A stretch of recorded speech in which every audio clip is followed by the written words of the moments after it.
How's it going, guys? Welcome back. Hope you're doing well. So today, we're going to go over why I think you should give Phantom Form a shot. Now before we do, some of you may know, I do like to do unscripted content, so if it does get a little long-winded, which there's a couple elements to this, be sure to leave the chapters down below for using navigation. So before we get into it, also, you should know that, the vast majority of my gameplay is in hardcore.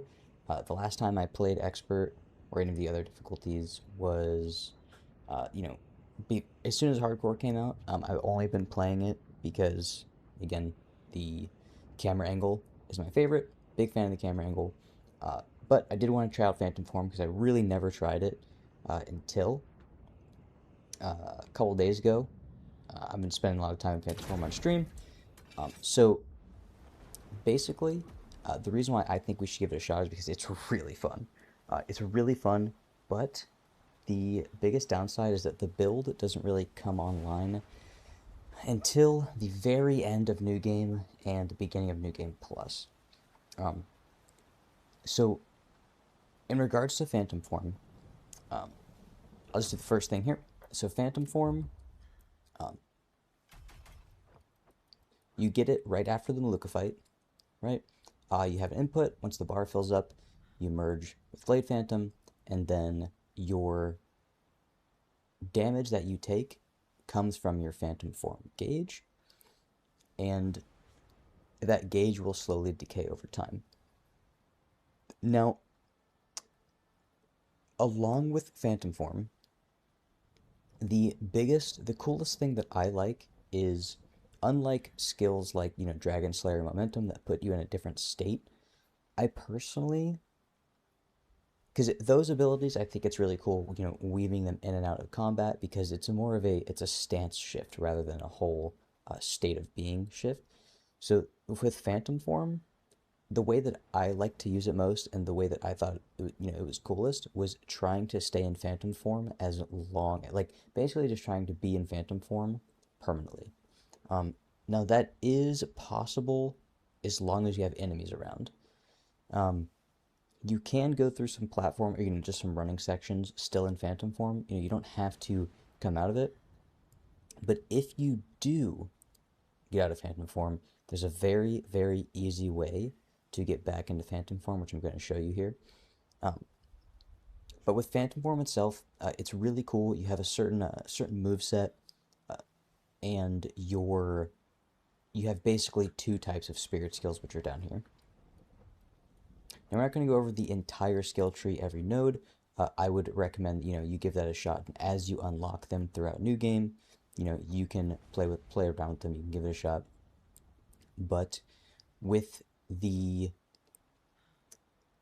you get the gear set, the way that I would recommend starting out, right, is I would get the helmet in the epic rarity as fast as you can first. That gives you this top skill that reads Spirit Skill, Phantom Form Gauge Accumulation 10%.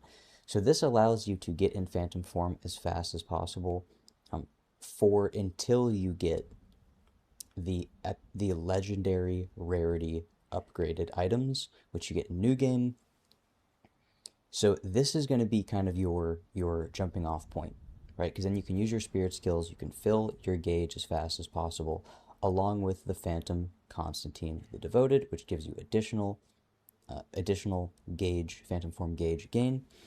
But once you get these, the chest and the pants legendary, which gives you charged attacks, it refreshes your Phantom Form duration. So when you're in Phantom Form, it allows you to stay in.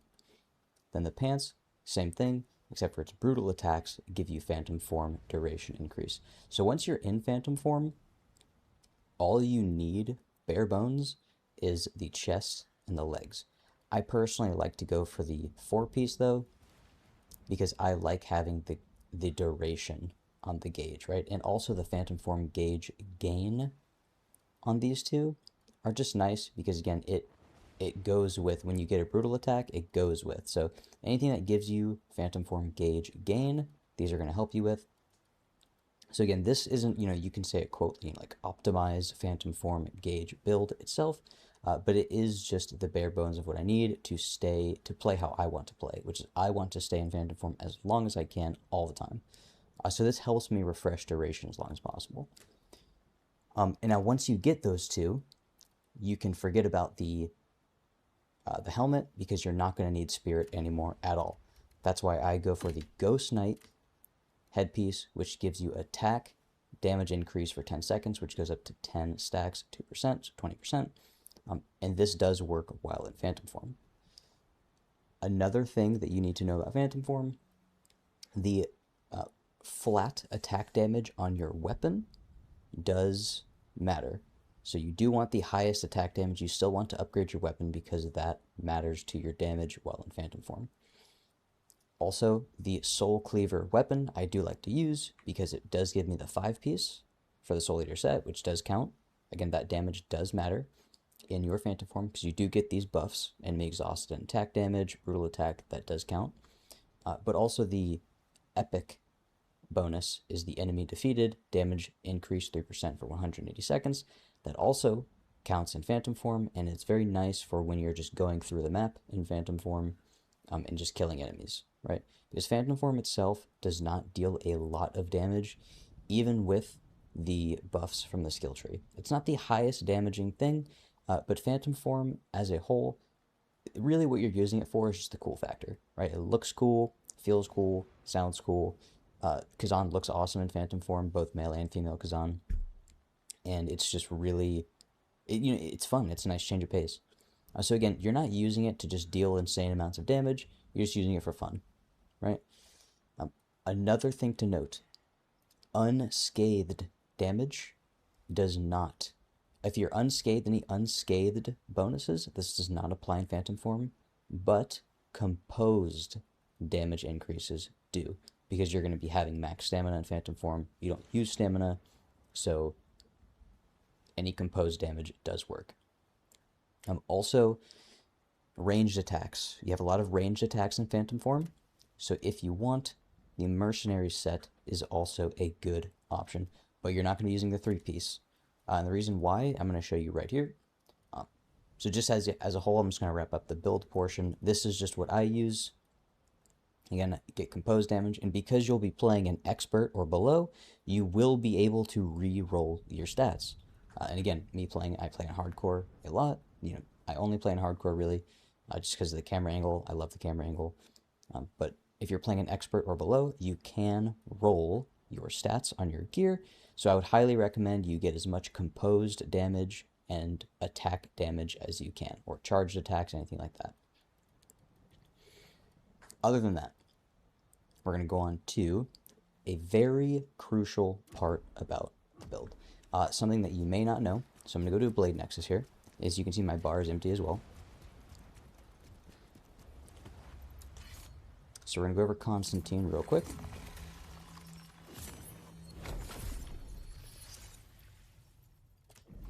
So with Constantine, his base passive is Phantom form gauge gain increase 30% at max level. Cool, awesome. His first awakening is 5% gauge for each unit of spirit consumed. This really is what makes staying in, or getting into Phantom form as easy, just as easy as possible, right? The level 2 doesn't really matter, and I'm going to show you why. So, in order to be in Phantom form and just stay in Phantom form, I already showed you the chest piece, and the legs is how you stay in Phantom form, and you're going to see that later on in the video. Instead of just doing a boss fight, I included 2 missions that I did, Human Xilence, and then the other one is Unrequited Love with Guido. So these 2 missions, I wanted to show an entire mission because really, the beauty of Phantom form, I think it's really cool just going through the map, right? Because you keep the Phantom form gauge up. So it's almost like a little mini game, right? How long can you stay in Phantom form? Granted, if you don't have any long elevators to wait, you can stay in it the whole map, right? So charged attacks and brutal attacks is how we're going to stay in Phantom form. So if you do end up leaving Phantom form, as you can see I'm not in it now, and my gauge is empty, you don't have to have any enemies. So I go back to my skill tree, This is very unique. Wind Piercer is the only skill that does this. So, and I'll use Ruthless as a comparison example. So as we know with Ruthless, right, I have full spirit, as you can see. If I hit Ruthless, Ruthless does not consume my spirit until I actually hit an enemy, right? And as we know from Constantine, we get Phantom Form gauge for each unit of spirit consumed. So, with Wind Piercer, it's unique in the fact that it spends and consumes the spirit first. So, because the way the game works is when I throw my axe, it consumes my spirit. If it hits an enemy, I'm out of that spirit.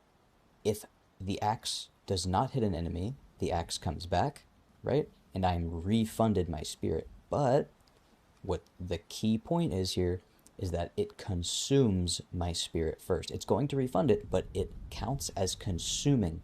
So if I find myself any corner will do, and I consume the spirit, as you can see, I did consume that spirit, so it filled my bar, but I was refunded. So if I just do this, I'm back in Phantom Form. Right? So this way, you can stay in Phantom Form, right? Because you're going to be, when you're in Phantom Form, doing your charged attacks, doing your brutal attacks, playing the game, having fun, kicking ass.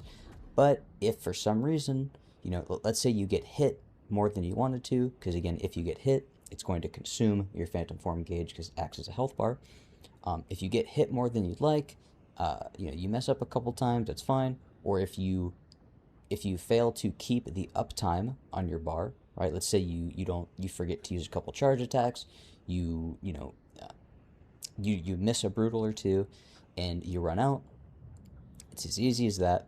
You can just go ahead and you can find yourself a corner. Again, any corner will do, and you can go ahead and spam Wind Piercer, and you can get that back. As long as you have 3 spirit, you are going to be a-okay to get back into Phantom Form. Easy as that.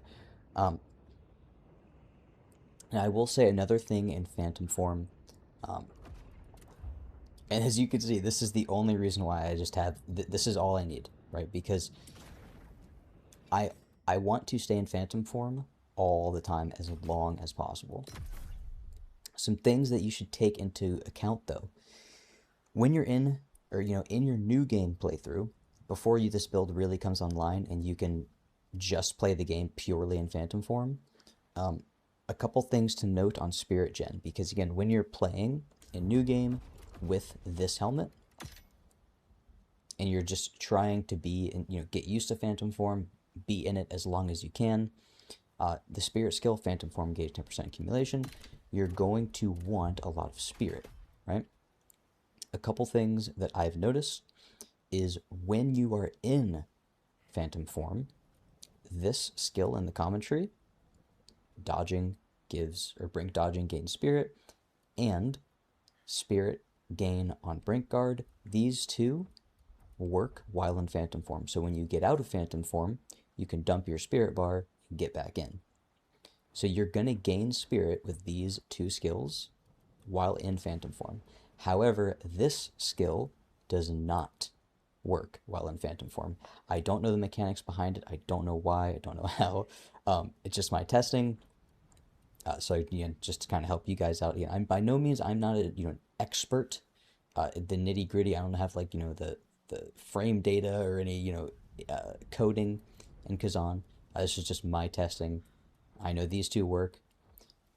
Also, this skill, you're going to want to get this skill as fast as possible as well. So brutal attacks give you more Phantom Form gauge.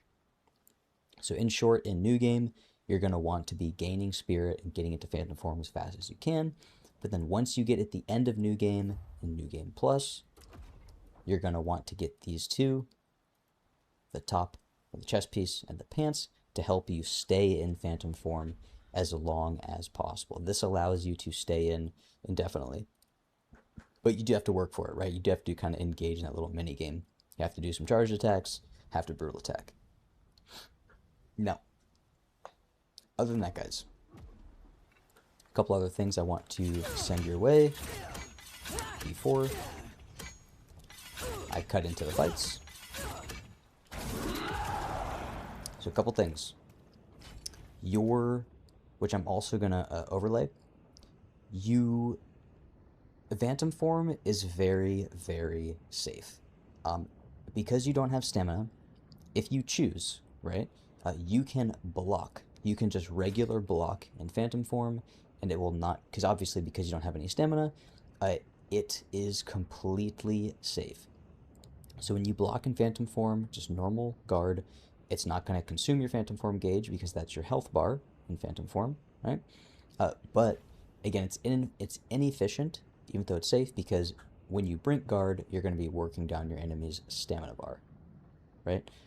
So you don't want to normal guard, but just know that you can, and it has no detriment. Another thing, you can also reflect in Phantom form. Now this is insanely strong, and I think the only reason that they have this in the skill tree is because I think that that's how they wanted you to play, right? I think they want you. They're encouraging players to use reflection a lot in Phantom form because again, the brutal attack in Phantom form is very, very damaging. You get the damage increase from the Soul Eater set, right? So it synergizes there. But also, the fixed attribute, again, brutal attack, gives Phantom form duration. So I think it feels like the combat loop that they want you to engage in is, attacking your enemy. We have some abilities that use Phantom form gauge, right? They purposefully use Phantom form gauge.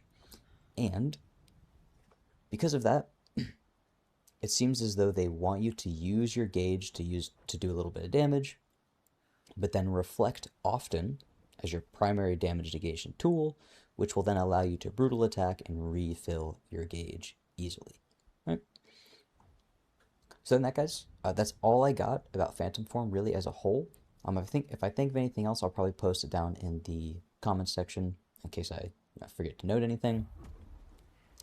And then, yeah, hope you guys enjoy the levels, right? Because again, I have 2 level playthrough for you guys. It's going to be a longer video. So again, I hope you enjoy it. And then, yeah, if you guys have any other questions, let me know. And I will see you in the next one.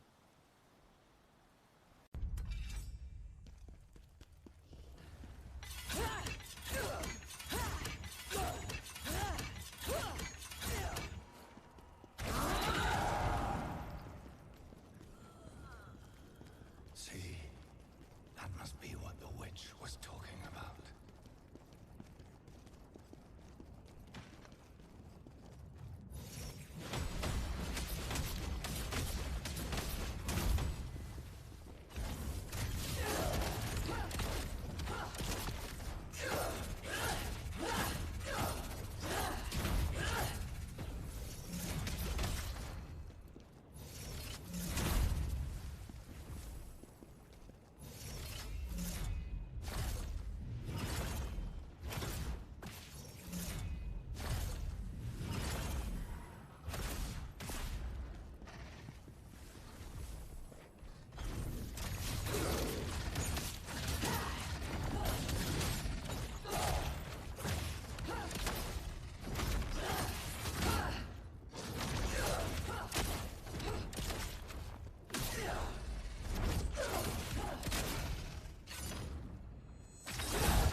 go anywhere now. Did you hear they found bodies in the annex?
Sure, it's good that he's looking out for her, but to keep Tristan from seeing her, I don't know.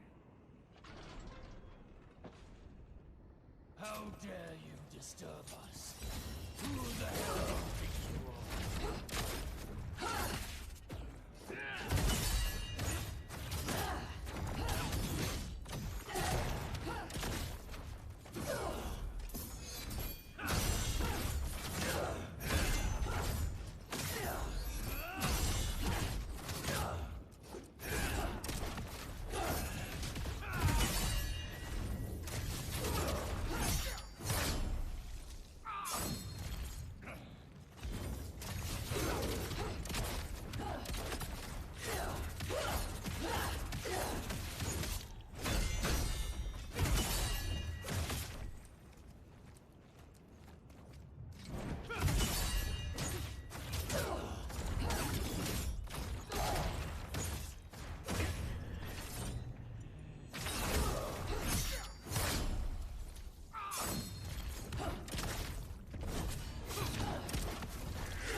Hey guys, I did want to include this at the end.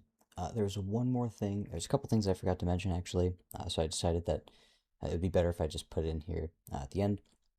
Um, a couple things, and the reason why I added the Guido level was because it was pretty important that when you're in Phantom form, you deal significantly, and I mean significantly increased damage to enemies that have any ties with chaos, basically. So if your enemy is all chaosed up, you either infected or they're beginning to be chaosed or whatever, you deal crazy damage with them. So if they deal chaos damage or if they are chaosed in any way, you're going to get that massive damage buff, and it's very noticeable, very noticeable.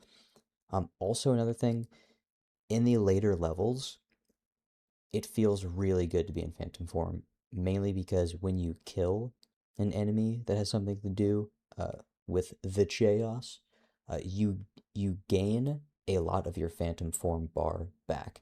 So it really frees up your playstyle. You know, you don't have to use as many charged attacks. You don't have to use as many brutal attacks because when you kill an enemy that's chaosed up, it refills your bar by a pretty good margin.